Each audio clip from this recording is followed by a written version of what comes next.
السلام عليكم، عاملين ايه؟ معكم مستر محمد بدر مدرس الرياضيات للصف الثالث الاعدادي. هو في ايه يا شباب؟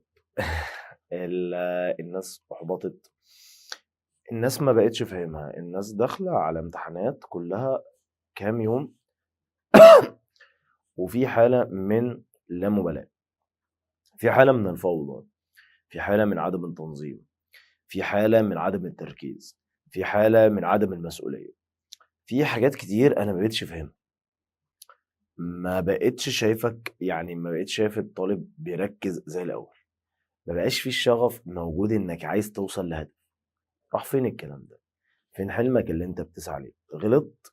طب ما يا عم ماشي خلاص، أنا غلطت، يعني خلاص هو اليوم وعدى أصلا، والموضوع بالنسبة لك خلص، يوم وعدى والحوار خلص والدنيا بقت تمام. ما هو في جديد، في أيام جديدة بقى، في حاجات جديدة أنت المفروض تعملها، في كذا أنت عايز تعمله، في ما أنت كل يوم عندك جديد، كل يوم أنت بتصحى من يوم الصبح بتقول الحمد لله إنك رجعت تاني يوم أهو، ربنا كتب لك يوم جديد بقى، خلاص اللي فات مات، ما أنت مش هتلف وشك ورا كده، هترجع اليوم وتراجع على الأخطاء بتاعتك. مش هينفع يا شباب، واللي احنا فيه ده غلط ومش هيخلينا نوصل لهدف. ومهما كان اي حاجة في حياتك تتأجل دلوقتي، في مستقبل، في حاجات بالنسبة لك انت شايفها ومن وجهة نظري هي اهم. عشان خاطر ربنا راعي، يعني ربك في مذاكرتك، خاف على نفسك، راعي اهلك وخاف عليهم اللي انت عايز تفرحهم، وخلي دايما عندك امل في ربنا كبير جدا انك لما تعمل الحاجه اللي عليك ربنا سبحانه وتعالى هيوفقك. وتعالى يا عم نبدا مع بعض ان شاء الله اول مراجعه تاني، واحنا اشتغلنا عليها واضطريت ان انا نضطر تاني اللي احنا ننزل، ونضطر تاني اللي احنا نصور، ان فعلا الناس بعد ما خلصنا الحصه الاولى وبعد ما خلصنا المراجعه الاولى بدات ناس بتغيب، بدات ناس بتظهر، بدات ناس بتعيد نفس الاسئله اللي احنا بنحلها مره اخرى تاني او مش بتركز معانا. ماشي، خلينا نتفق اتفاق زي ما اتفقنا في الحصة. هنبدأ بس بالجزء الأولاني، الأسئلة المقالة. نتفق اتفاق اللي احنا عندنا أسئلة المعادلات. هنمشي واحدة واحدة. دي معادلة ايه؟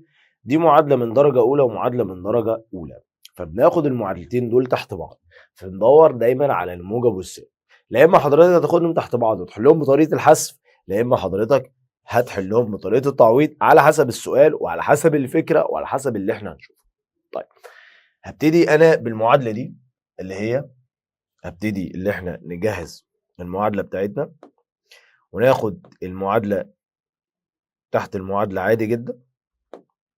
ثواني يا شباب، ناخد المعادله دي اللي هي بتقول س زائد ص بتساوي 4 على 2 س ناقص ص بتساوي 2.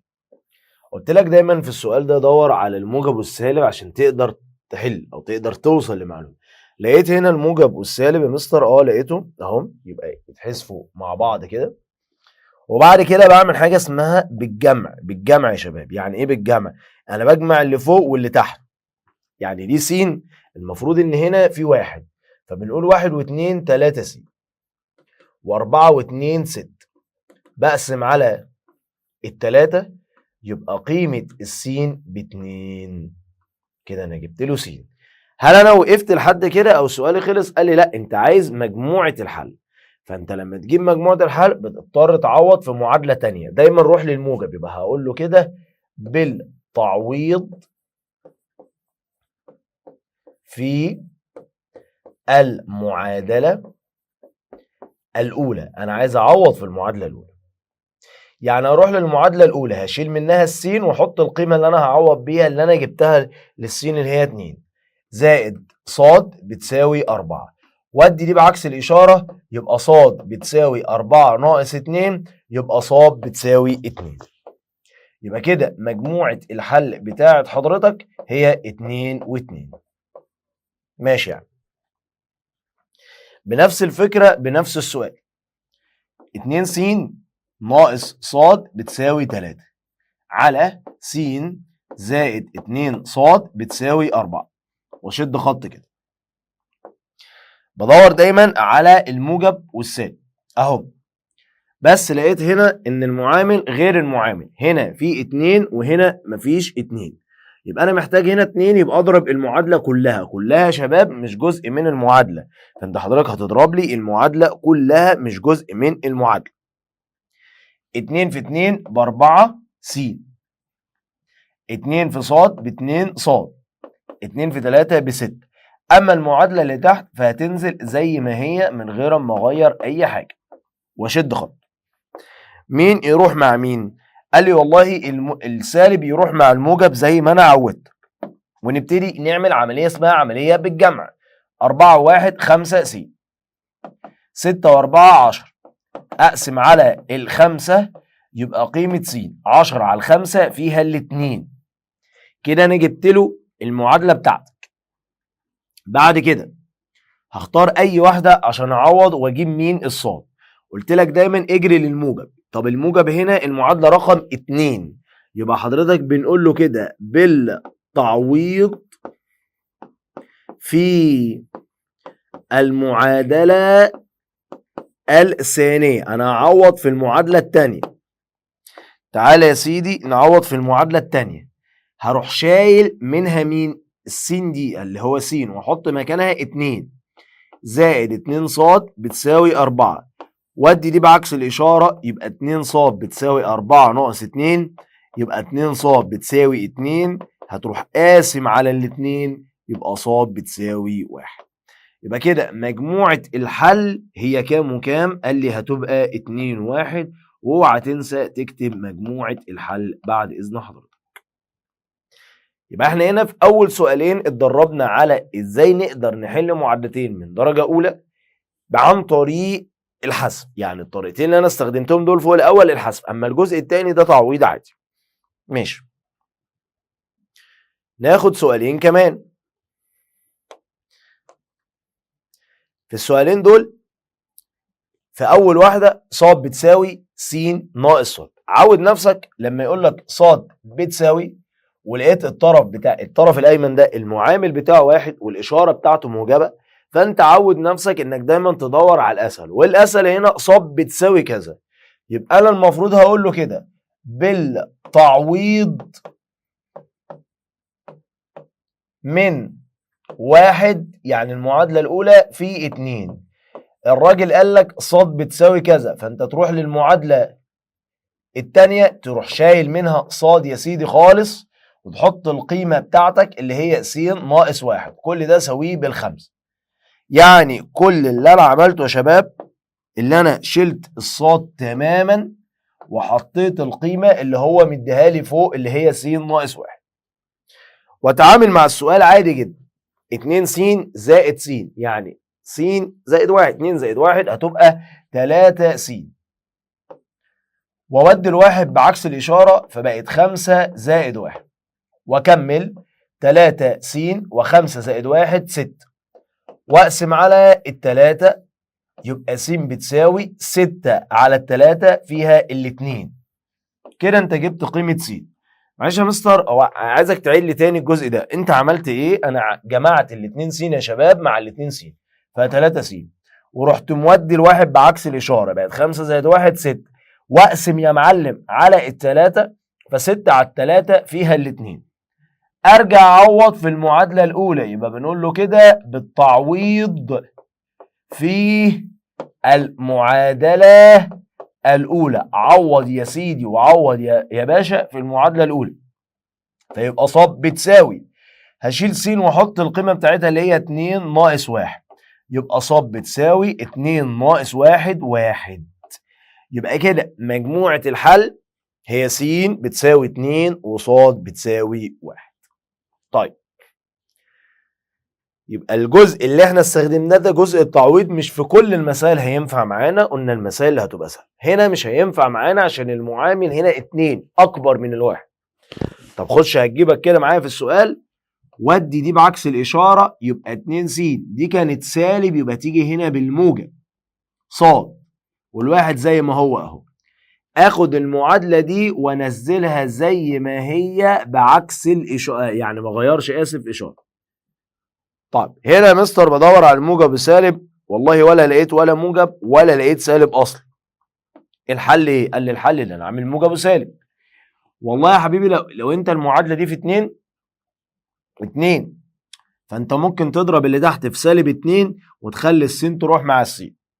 ولو انت الصاد عندك ب2 فانت ممكن برضو انك تضرب اللي فوق في سالب 2 وتخليها. طب ليه يعني يا مستر هضرب في سالب 2؟ قال لي عشان اخلي فيه واحده بالموجب واخلي فيه كمان واحده بالسالب.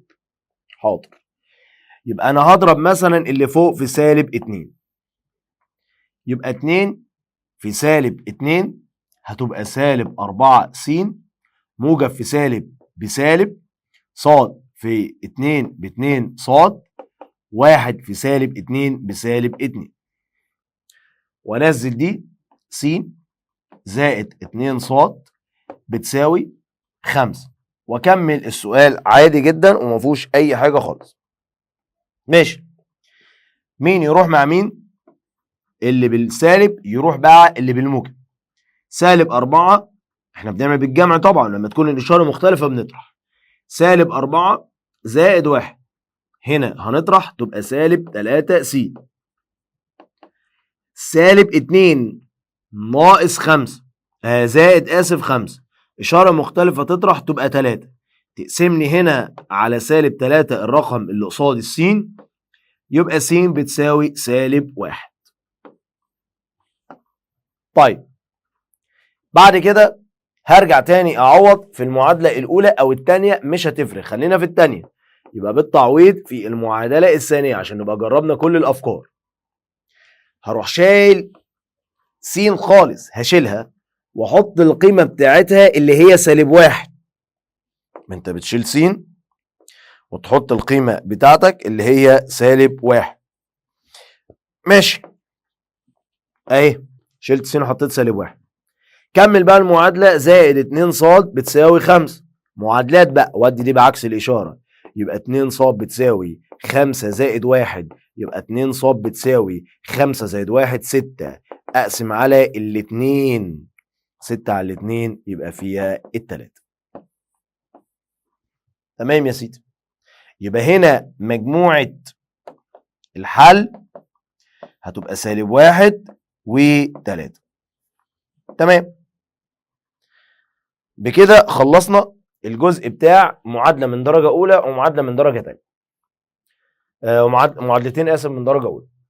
دلوقتي السؤال يختلف، يديني معادلة من درجة أولى ومعادلة من درجة تانية، أنا شغلي إزاي؟ قال لي والله شغلك بتشتغل على المعادلة اللي من درجة الأولى. تشتغل عليها يعني إيه تشتغل عليها؟ يعني حضرتك تخلي الطرف اللي على إيديك اليمين ده المعامل بتاعه يبقى 1 والإشارة بتاعته تبقى موجبة، معامل 1 وإشارته موجبة. طب المعامل بتاعه 1 وإشارته موجبة سواء كان لأي رمز. طب افرض السين والصاد هنا زي بعض، قال لي والله لو السين والصاد هنا زي بعض فهو يفضل وليس أكيد. يفضل وليس أكيد، يفضل وليس أكيد إن هو مثلا إيه يا باشا؟ تخلي الصاد، هو كتاب المدرسة بيقول كده فما أكدش عليا الحوار، هو قال لك يفضل وليس أكيد. طيب اهي س زائد ص، المعامل بتاع س 1 والمعامل بتاع ص 1، فهودي السين بعكس الاشاره، يبقى لما نودي السين بعكس الاشاره فبقى الموضوع هنا ص بتساوي 9 ناقص س، واللي انا عملته ده كده انا بسميه رقم 1. وبعد كده بقول له بالتعويض في المعادله الثانيه، ولازم اكتب الجمله دي، يبقى بنقول له كده بالتعويض في الثانية. وكلمة تعويض يعني ايه كلمة تعويض في الثانية؟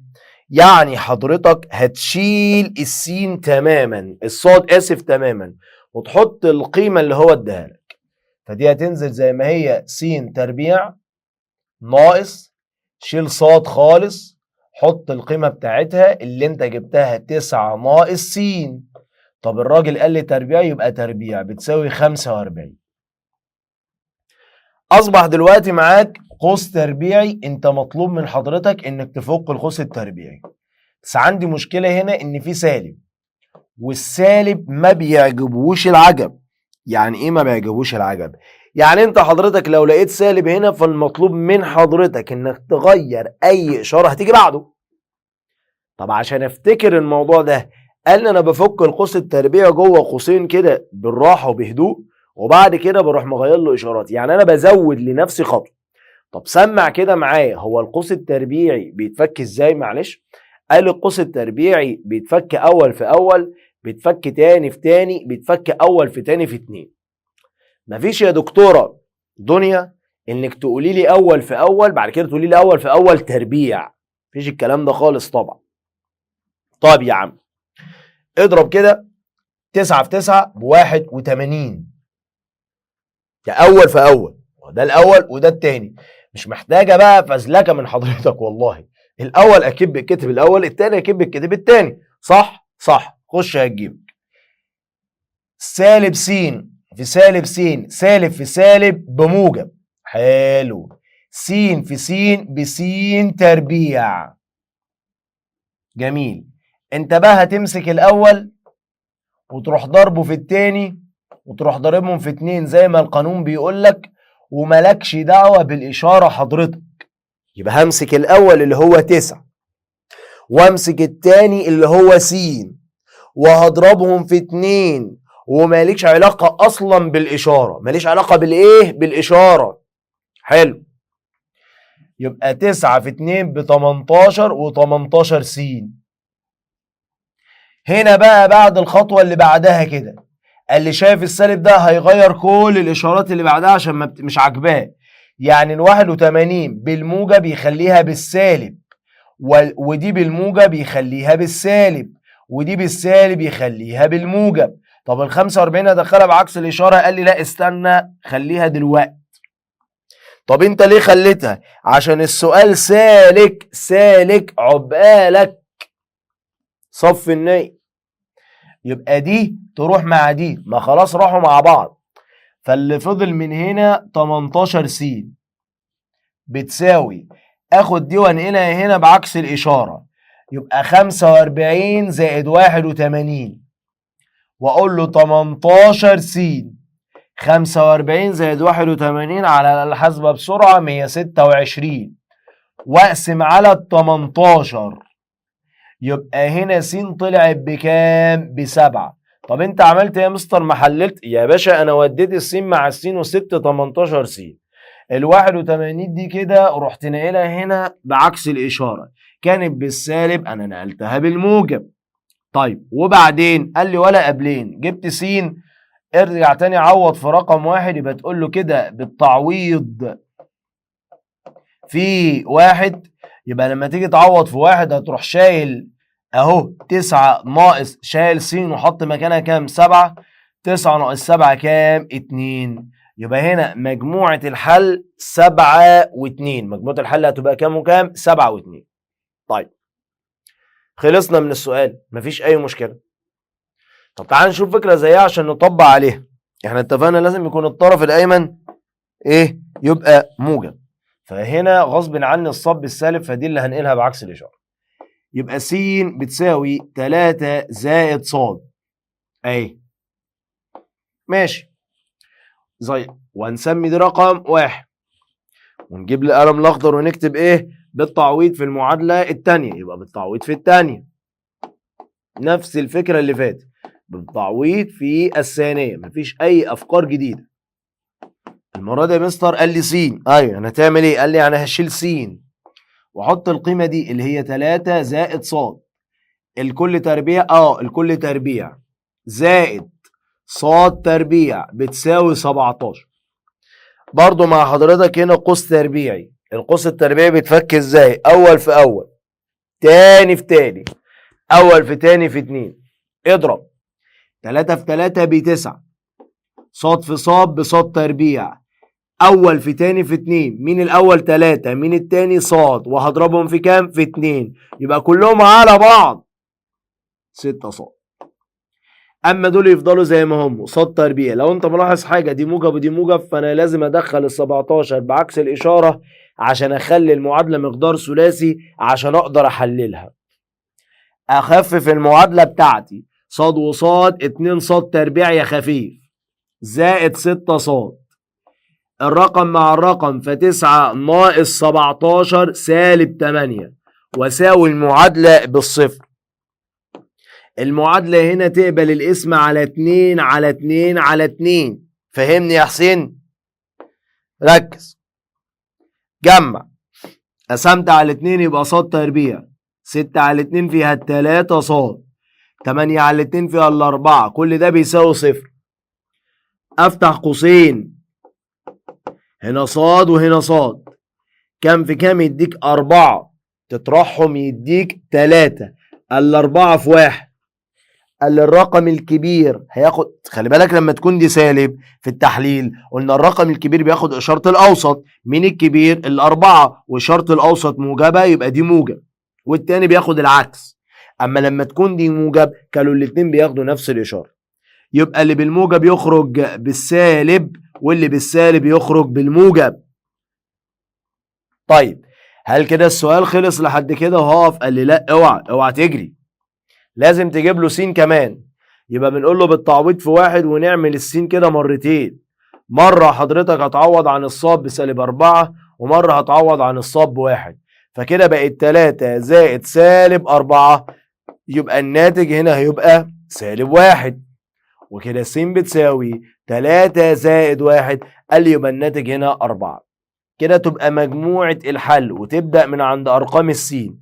سالب 1 وسالب 4 أهو، سالب 1 وسالب 4. 4 و1، 4 و1. طب هي اشمعنى هنا ما طلعش؟ قال لي على حسب كل الأسئلة. والله في أسئلة لازم تطلع 2 من الزوج المرتب، وفي أسئلة ممكن تبقى زوج مرتب 1. وأنت بتعوض لازم تاخد رقم السين مع رقم الصاد ورقم السين مع رقم الصاد، لأن أي زوج مرتب بيتكون من س وإيه وصاد. طيب ناخد سؤالين تانيين. س ناقص ص دي اسهل شويه. س ناقص ص بتساوي كام؟ صفر. قال لي ولا اي حاجه، هودي دي بعكس الاشاره تبقى س بتساوي ص. وارجع تاني لنفس الجمله اللي هي بتقول، وارجع تاني واقول قصدي بالتعويض في الثانيه. ماشي. وبعدين يا معلم قال لي بعد ما تعوض ايه ده؟ ماشي. بعد ما تعوض هتشيل مين؟ السين وتحط مكانها ص. 2 ص. طب دي تربيع، يبقى خلي التربيع زي ما هو. ناقص ص تربيع بتساوي 4 سالكه. 2 ناقص 1 يبقى ص تربيع بتساوي 4. اي تربيع تاخد له الجذر يبقى ص بتساوي موجب او سالب 2. طب وبعدين يا حسين؟ قال لي ما هي س زي ص، يبقى س بتساوي موجب او سالب برضو 2. يبقى كده مجموعه الحل يا معلم من غير ما تفكر هتبقى 2 و2 وسالب 2 وسالب 2. ممتاز يا ابراهيم. الموضوع هنا بيبقى اسهل شويه، ومع التعود ان شاء الله كل حاجه هتبقى سهله. هنا س بتساوي، المستر علمني طالما قال لي س بتساوي يبقى انا باخد القيمه اللي هو قال لي بعدها بعد اللي يساوي واروح اعوض بيها الناحيه الثانيه. شيل يا سيدي س، حط مكانها 1 زائد ص، وطبعا مضروبه في ص، وكل ده طبعا بيساوي 12. اضرب هنا مره وهنا مره. صاد في 1 صاد في صاد بصاد تربيع. صاد في 1 بصاد. دخل ال 12 بعكس الإشارة، سوي لي المعادلة بصفر، وكده حولها لمقدار ثلاثي، يعني تفتح قوسين. هنا صاد وصاد. كام في كام يديك 12؟ تطرحهم يديك 1، هيبقى 2 في ايه ال 2 دي؟ ايه اللي انا بقوله ده؟ ايه ياضي اللي انا بقوله؟ ايه 2 دي؟ 2 ايه ياض؟ ال 12 3 في 4 عشان هم اللي طرحوهم 1. قال لي الرقم الكبير هياخد الإشارة الأوسط. مين الكبير فيهم؟ قال لي 4، والإشارة الأوسط موجب، يبقى دي موجب ودي العكس سالب.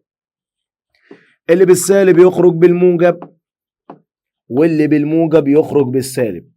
هل السؤال كده يا مستر خلص؟ قال لي لا، خش هتجيبك في حتة صغيرة خالص، هتجيبك في حتة في ركن كده على الجنب اهو. س بتساوي عشان الناس اللي نسيت 1 زائد ص، يبقى الصاد الأولانية ب3، يبقى س بتساوي 4.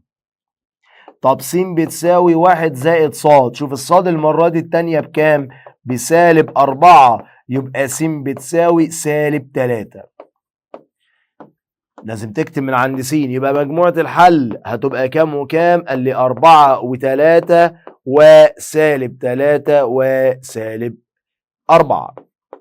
ومش لازم على فكرة يطلعوا عكس بعض خالص زي ما انت بتفكر كده. سؤالين تاني عن المعادلات وسالكين. السؤال ده يبان ان هو من اصعب الاسئله اللي ممكن تشوفها في حياتك، ولكن مع الاسف هو من اتفه الاسئله اللي انت اصلا ممكن تحلها. س بتساوي كذا، خلاص حفظتها لك. لما يقول لك س بتساوي كذا يبقى حضرتك بتروح الناحيه التانيه وتشوف س وتحط مكانها كذا. فهمني يا كذا، ركز معايا يا كذا. هتشيل س تحط مكانها اللي هو مديها لك ص زائد 1. كمل بقى المعادلة، يبقى ص الكل تربيع ناقص ص بتساوي 3. هنا الموضوع سالك جدا جدا جدا، عقبالك.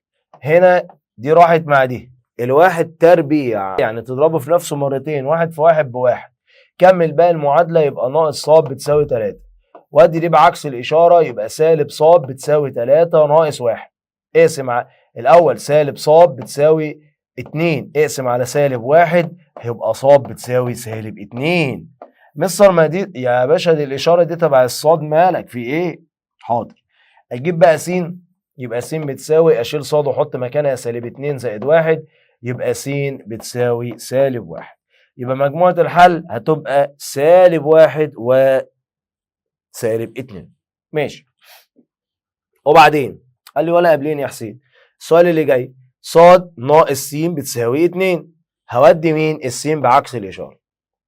مش عاجبك لون القلم ده؟ حاضر، ناخد لحظة. يبقى ص بتساوي 2 زائد س، وبعد كده نقول له الجملة الشهيرة اللي أنا حفظتها لك بالتعويض في المعادلة التانية. يعني حضرتك ادي المعادلة التانية أهي أهي أهي، هتروح شايل ص وتحط مكانها 2 زائد س ناقص 4 بتساوي 0. كمل بقى. س تربيع فضلت زي ما هي، هنا اضرب مره وهنا مره. س في 2 ب 2 س، س في س بس تربيع ناقص 4 بتساوي 0. جمع يا باشا يا وحش.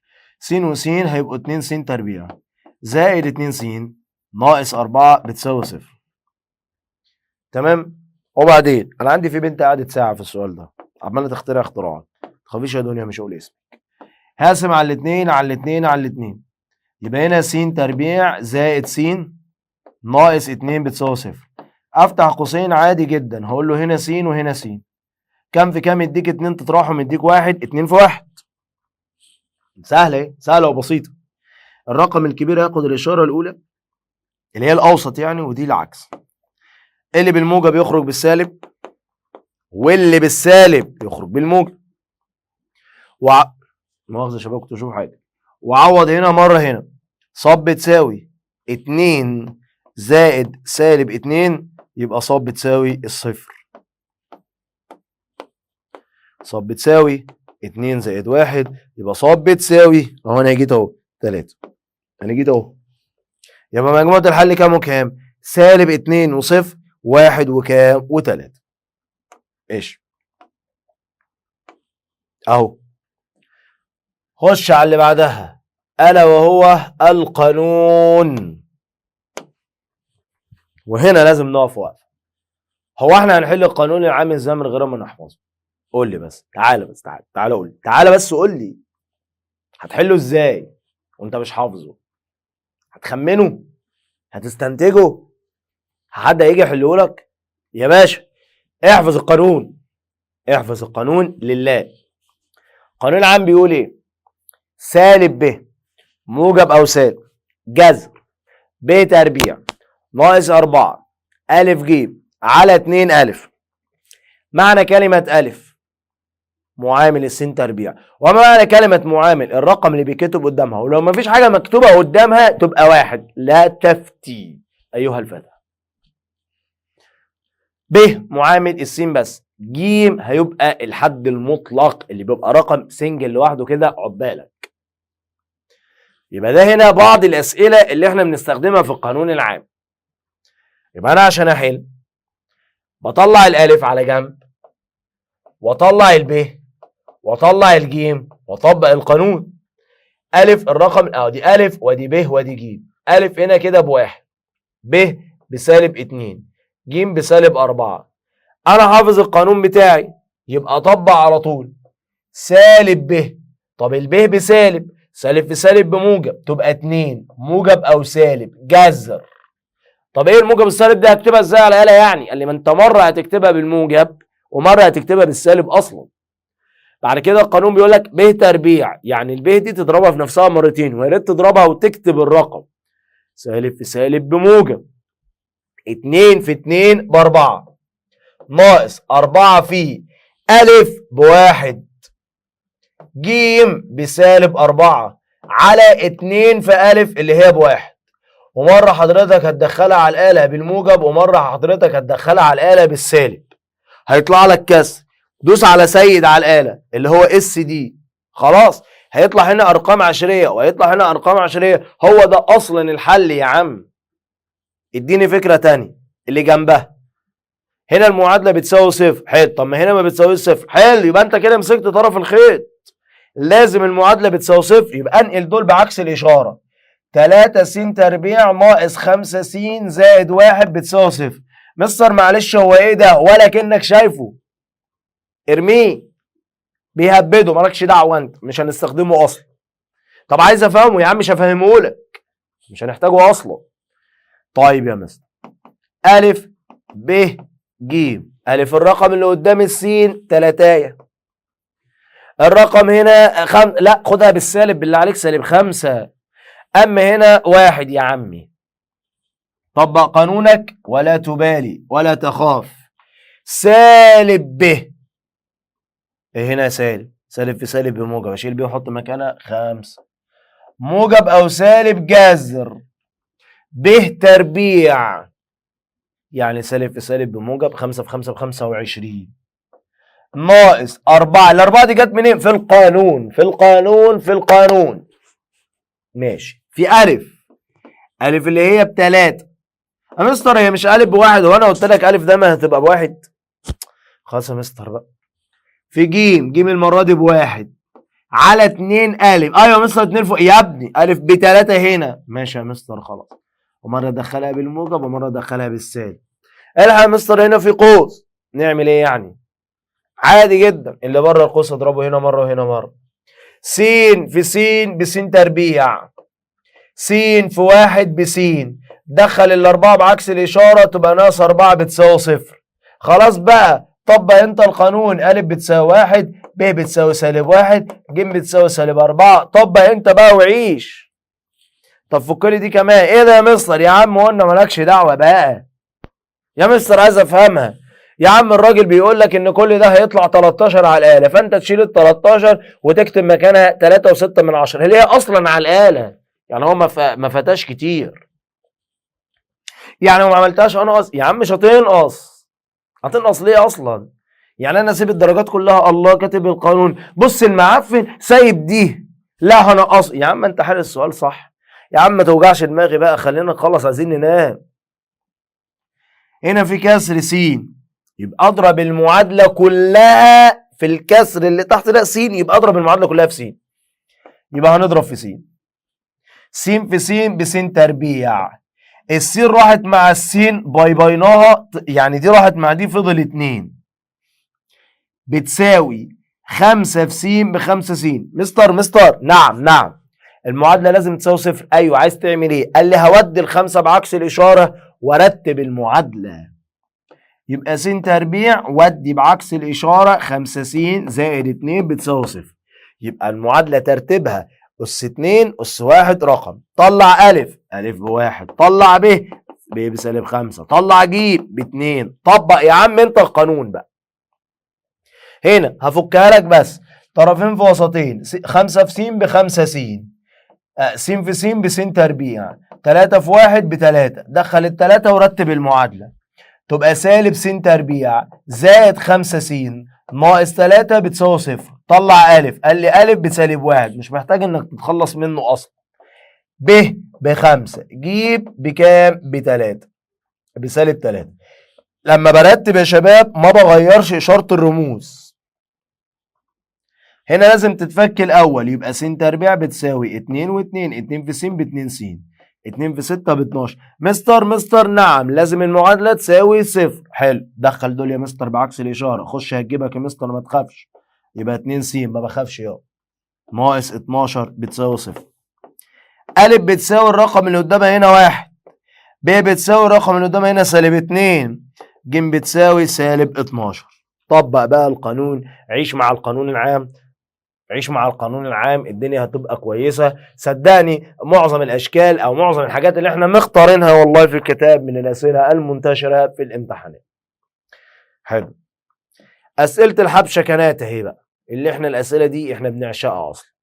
اوجد قيمة أ وب علما بأن 1 وسالب 1 حل معادلة. أسئلة كده خد ودي مع نفسك. أي زوج مرتب يتكون من س وص.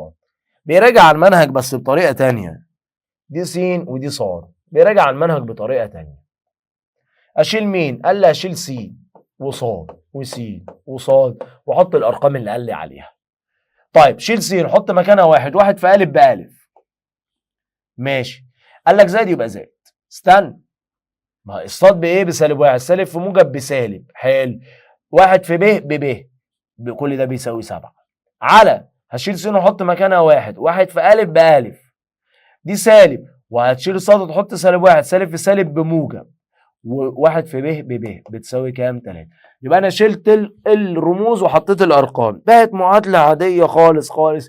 دي راحت مع دي، أ وألف 2 أ، 7 و3 10، قسمت على الاثنين يبقى قيمه أ طلعت ب5. اخترت ان انا اعوض في الثانيه عشان الثانيه دي ايه؟ موجب. رحت شايل منها الايه؟ رحت شايل منها الالف وحطيت مكانها الخمسه، زائد ب بتساوي 3، وديت الخمسه بعكس الاشاره، يبقى ب بتساوي 3 ناقص 5، يبقى ب بتساوي سالب 2. مجموعه الحل؟ لا، هو عايز أ وب. حاضر، فهمتها؟ خلاص عرفتها. تعالى خش هتجيبك للمره الثانيه ونقول تاني. هنا س وهنا ص. استنوا عشان احنا ايه اتكسفنا. ونقول تاني، هنا س وهنا ايه؟ ص. تاني هنشيل مين تاني ونحط الارقام، هو مفيش جديد اصلا. شيل س يا عم، حط مكانها 3 يبقى 3 أ. شيل ص يا عم، حط مكانها 2 ب بتساوي 5. شيل س يا مستر، حط مكانها أ زائد. شيل ص يا مستر، حط مكانها 2 ب بتساوي كام؟ سالب 1. يلا يا مستر احذف. 3 و1 4، 5 ناقص 1 4، هتقسم لي على الأربعة يبقى أ طلعت ب1. عوض يا مستر، هنعوض مثلا في الثانية، يبقى نعوض في الثانية، هنشيل أ ونحط 1 زائد 2 ب بتساوي سالب 1، ودي بعكس الإشارة يبقى 2 ب بتساوي سالب 1 ناقص 1، طبعا عشان الواحد ده يبقى سالب 2، قسمت على الاتنين يبقى ب بتساوي سالب 1. فهمتها؟ فهمتها. ونقول تاني، يبقى ناخد دي مع دي. يلا يا مستر، 2 أ زائد ب بتساوي 18. اصحى معايا كده، صحصح لي، فوالي. أ ناقص ب بتساوي كام؟ 3. خش هتجيبك ياض. دي تروح مع دي، 2 1 3 أ، 18 3 21، اقسم على التلاتة ولا تبالي، أ بتساوي 7. 7 يا مستر كده، والدنيا معايا يعني قلصت خالص. عوض في ايه؟ عوض في الاولى. طب ما انا هعوض في الثانيه عادي يا عم، انت بتحب اللف والدوران، ماليش دعوه بيك. يبقى يا مستر 2 في 7 زائد ب بتساوي 18. 2 في 7 اليومين دول ب 14، ب بتساوي 18، ودي بعكس الاشاره يبقى ب بتساوي 18 ناقص 14، يبقى ب بتساوي 4. ماشي يا مستر. خلصنا من أسئلة أ وب. خش على التطبيقات، كام سؤال كده في اللذيذ. مستطيل يزيد طوله عن عرضه بمقدار 5 سم، ومحيطه 18. اوجد بعديه، وبعديه هنا المعنى الطول والعرض. مستر سؤال صعب جدا يا عمي يا سيدي. ترجم سؤالك. سؤالك يزيد، يزيد هنا يعني ناقص، وقبل ما تترجم سؤالك لازم تقول له كده في أول الحكاية ومن أول السطر، نقول له نفرض أن الطول س والعرض صاد. يا مستر يا ممكن ارسمها الف يا عم اسكت بقى، يا عم اسكت بقى، انت لازم تفتي في اي حاجه، ما هي س وصاد وخلصنا، مصر كلها بتحل س وصاد، هتيجي انت تحل بالف وب؟ يا اخي ده انت عليك شويه افكار. يبقى طوله يزين عن عرضه بمقدار 5، يزين هنا يعني ناقص، يبقى س ناقص صاد بتساوي كام؟ 5. ادي اول معادله يا وحش. ومحيطه بيساوي 18. طبعا احنا عارفين ان قانون المحيط بيساوي الطول زائد العرض، واروح ضاربهم في 2. ماليش دعوه بالاتنين دي، هاتها من الاول. الطول انا فرضه بس، العرض انا فرضه بصاد، وهو اصلا مدينا المحيط ب 18، اقسم هنا على الاتنين وهنا على الاتنين بدل ما تدخل يعني، يبقى س زائد ص 18 على الاتنين فيها 9. ادي المعادلة التانية. اروح واخد بقى المعادلتين تحت بعض، س ناقص ص بتساوي كام؟ 5، وس زائد ص بتساوي 9، واشتغل عادي. دي راحت مع دي، هنا 2 س 5 و9 14، قسمت على الاتنين يبقى س بتساوي 7. جبت س، عوض بقى انت بقى وهات انت ايه ص، عموما للعلم ص هتطلع ب2، واكتشف انت المغامرة لوحدك. فهمتها؟ فهمتها. يلا نقول تاني وهنعيد تاني، وكل الاسئله تاني بتتقال مع حضرتك تاني عشان تجيب درجات حلوه تاني اللي هيتولعوا تاني. يبقى عددان حقيقيان مجموعهم كام؟ 40. نفرض ان العددان س وص مجموعهم يعني زائد، قال لي 40 يبقى س زائد ص بتساوي 40، والطلبه جننتني الفرق يعني ناقص، يبقى هنا ايه؟ س ناقص ص بتساوي كام؟ 10. مين يروح مع مين؟ ص راحت مع ص، س وس 2 س، 40 و10 50، اقسم على الاتنين، س بتساوي 25. ماشي، عوض في اي واحده. هعوض يا مستر في الاولى. طب انا عايز اعوض في الثانيه، براحتك. هشيل س واحط مكانها 25 زائد ص بتساوي 40، وادي دي بعكس الاشاره، ص بتساوي 40 ناقص 25، ص بتساوي 15. ماشي. عددان الفرق بينهما كام؟ 3. برضو خلاص القصه والنغمه هي. نفرض ان العددان س وص، العددان س وص ينفع كاف وعي يا اخي وبقى اقعد ساكت بقى، هي س وص بس بقى. عددان الفرق بينهما 3، يبقى هنا س ناقص ص بتساوي 3، وحاصل ضربهما بيساوي 10، يبقى س في ص بتساوي 10. هنا معادله من درجه اولى ومعادله من درجه ثانيه، بشتغل على الدرجه الاولى وبعوض فيها في الدرجه الثانيه، يبقى هنشتغل زي ما كنا بنشتغل من شويه، وادي دي بعكس الاشاره، يبقى س بتساوي 3 زائد ص. هعوض هنا، هشيل س واحط مكانها 3 زائد ص، وطبعا دي كلها مضروبه في ص اللي هي موجوده دي بتساوي 10. ص في ص بص تربيع، ص في 3 ب3 ص، دخل ال10 بعكس الاشاره تساوي المعادله بصفر. افتح قوسين بالشكل ده، الص تربيع ص وص، كام في كام يديك 10 تطرحهم يديك 3، 2 في 5. الرقم الكبير هياخد الاشاره الاولى والتاني هياخد العكس. اللي بالسالب هتخرج بالايه؟ بالموجب، واللي بالموجب هتخرج بالايه؟ بالسالب. ارجع اعوض في الاولى اللي هي س بتساوي 3 زائد ص اللي هي 2 5، وهنا س بتساوي 3 دي سالب دي 3 ناقص 5 هتبقى سالب 2، يبقى مجموعة الحل 5 و2 او سالب 2 و5. وبعد كده يا مستر عدد مكون من رقمين بيساوي 11، واذا عكس وضع الرقمين فان العدد الناتج يزيد عن العدد الاصلي بمقدار 27، فما العدد الاصلي؟ انا مش هقول السؤال ده تاني، احنا قلناه في محاضرة واجب الحصة الكام التالتة. فانت لو عايز ترجع السؤال ده تاني خلاص، يعني احنا شرحناه بالتفصيل جدا جدا وقلنا عليه، يبقى ده لو انت عايز ترجع ليه تاني ارجع لفيديو واجب الحصة الثالثة على ما اعتقد يعني، وعلى ما اتذكر، اللي هي للاولى للتالتة، بس اعتقد بنسبة كبيرة قوي التالتة يعني هو بنسبة كبيرة قوي التالتة. مستطيل محيطه 18 ومساحته 18، هترجم لك بس القصة. محيطه يعني الطول زائد العرض في 2، يعني 2 اهي بنسيبها بره، الطول س والعرض ص، كل ده بيساوي 18. اقسم لي على الاثنين يبقى س زائد ص بتساوي 9، ودي اول معادله. مساحته يعني الطول في العرض، يعني س في ص بتساوي كام؟ 18. لو انت مركز دي معادله من درجه اولى ودي معادله من درجه ثانيه، بتشتغل على الدرجه الاولى وتعوض بيها في الدرجه الثانيه. بكده يا شباب احنا وصلنا للحصه الثانيه طبعا بدايات الهندسه، وكده الناس انا رجعت معاك طبعا اختر حليناها في المحاضرات مع بعض وحليناها بالتفصيل وعملنا عليه مسابقات كويسه وشرحنا. طبعا الحصه النهارده او الاسبوع ده نزلت على اليوتيوب عشان الناس اللي كانت غايبه كتير. اما باقي الحصص لا اما حضرتك لازم تنورني في السنتر، لا اما حضرتك هتضطر انك تشترك في المنصه لو انت بقى ما حضرتش، وحضرتك تحضر الحصه عن طريق المنصه وتشوف الخطوات بتاعتها. كل حاجه هتنزل لك في فيديو كامل على اليوتيوب عندي تحت وكل التفاصيل. واشوفكم على خير، والسلام عليكم ورحمه الله وبركاته.